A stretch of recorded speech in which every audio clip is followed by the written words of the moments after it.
Hi everybody, it's Jessie. It is April 18th. I am 1 month shy of my 1 year marker. So I'm at 11 months. I weighed myself the other day and I've been sort of fluctuating, bouncing again, back and forth, closer to getting into Wonderland, but not quite in Wonderland yet.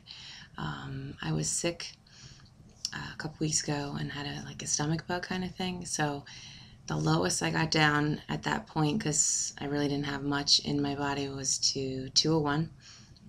But I seem to be around like 202. So I'm like, about 2-3 pounds away from Wonderland, which is exciting.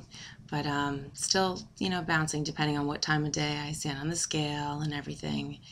It could be, 201, 202, 207, it's depends what I'm wearing, what's happening, what I ate.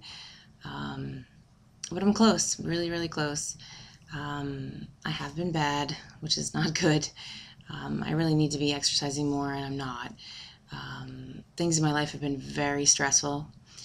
I'm a teacher, and I've had a lot of stresses in my classroom, and it's just exhausted me.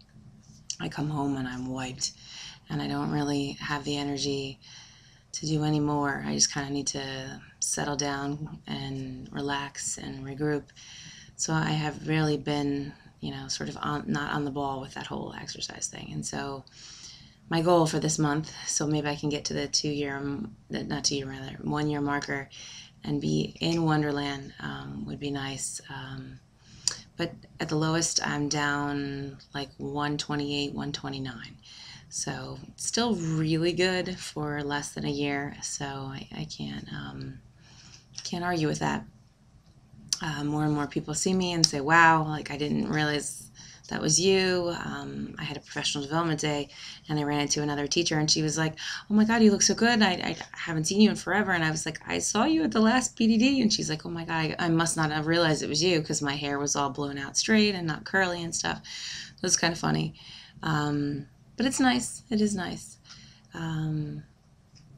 What else? I have been a little bad in the sugar sense. I really need to watch with the whole sugar. I don't have dumping syndrome at all. I don't have the problem with it. I haven't really tested it, like sugar limits gram-wise, but I'm not having any adverse reactions when I get kind of high up on the sugar scale of things. I usually try to, if I'm going to have a treat, make it smaller. But I'd say I probably have had like 20 to 30 grams of sugar in one serving and have not had any adverse reaction, no dumping syndrome, nothing like that. I am very sensitive to oil, though, and how things are cooked. I haven't really had any deep fried things, really, but I did have some Italian food the other day, and it just didn't sit well, depending on what kind of oils mixed in with the sauces and things. I had some sushi, and I had like avocado salad with the carrot dressing, and there's oil in the carrot dressing, and that oil did not sit well at all. So oil definitely seems to be something I am more sensitive to, but I haven't really been sensitive to the whole sugar thing, which is bad, I think, in some ways, because sugar is a little addicting and people crave it and want it. And I think especially us females, when it comes around that time of month, we're dying for some chocolate, and it's not good. Like today I was a little on the sleepy side, so we had a professional development and they kept throwing little candy bars at us and trying to keep us awake and stimulated, and I was eating a couple, which is not good because it's empty calories and it's not really the protein that we're supposed to be getting. And so I can understand why I'm not really, it's why I'm in that plateau land where I'm not really in Wonderland yet, and it's kind of my fault, and I need to really definitely pay attention more and be more aware. One good thing that I noticed, though, I'm not losing as much hair as I was, which I have to say I'm very happy about. So I must be sort of leveling out and absorbing more things nutrition-wise. I've been kind of okay with the vitamins, but for the most part I've been pretty healthy and pretty okay, knock on wood. But I've been trying to take them as much as I can. But I've also, watched a lot of blogs, and there's some other doctors that believe that, the vitamin thing it's not that detrimental. It's not that bad. I still try to get in as much as I can, and remember as much as I can. The biggest thing that has had an impact on me is I know right away if I didn't take my Nexium, I know it. Pretty quickly, the whole stomach ulcer thing comes into play, and I'll have pain in my stomach, and pain in my stomach usually makes pain in my back, and yada, yada, yada. So the stomach ulcer is still there. I did go see a local gastro guy about it, and he sort of seemed sort of blasé about the whole thing. He said it's very common. He had someone in his practice that was one of his nurses that seems to get them on and off.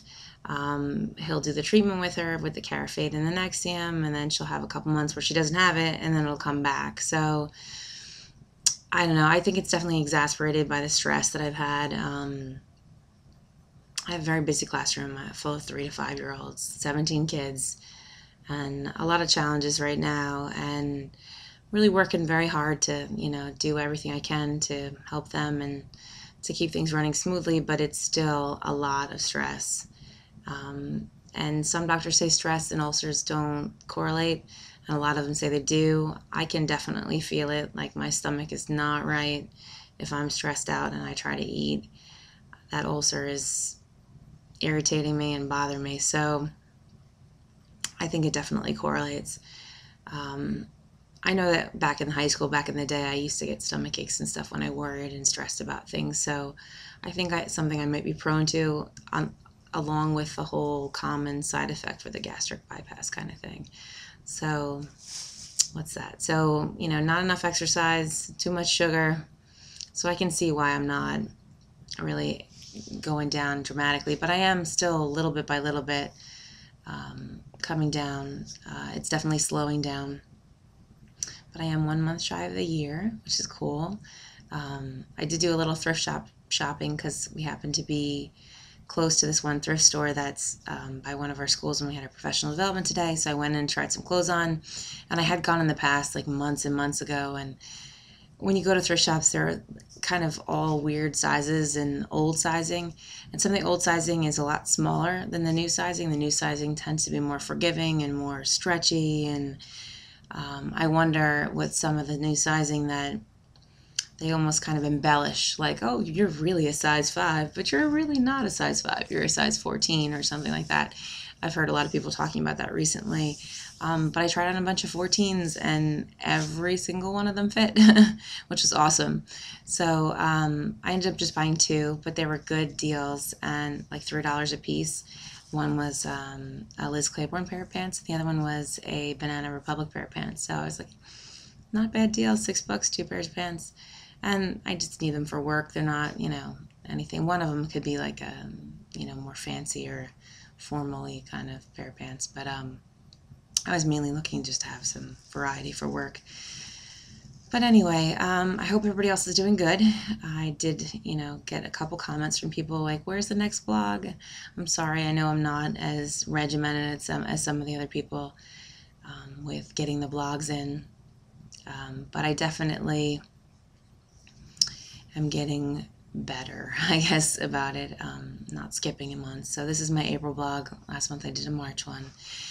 Again, if you guys have any questions, please email me. I'll try to address them as best as I can. I did have one of my family members and my students' moms had the gastric bypass recently, and I've been trying to help her with any questions and stuff, and she's had some experiences that I never had with just like the wound areas. She had some residual bleeding and stuff like that, different things, acid issues, and I have to say I think in my experience was really lucky that I tended to heal really well and didn't have quite as many issues. But the good thing that I know that every time she's talked to the doctor, they're like, oh no, don't worry, it's common, this is that. So if you're experiencing things that are not always the same as what my experience is, don't freak out, don't worry, talk to your doctor. They're the best ones to help you with that kind of thing, and they're going to be the most clinical, best answer to give you. So I hope everybody's doing well. Again, questions, emails, rnygirl@gmail.com.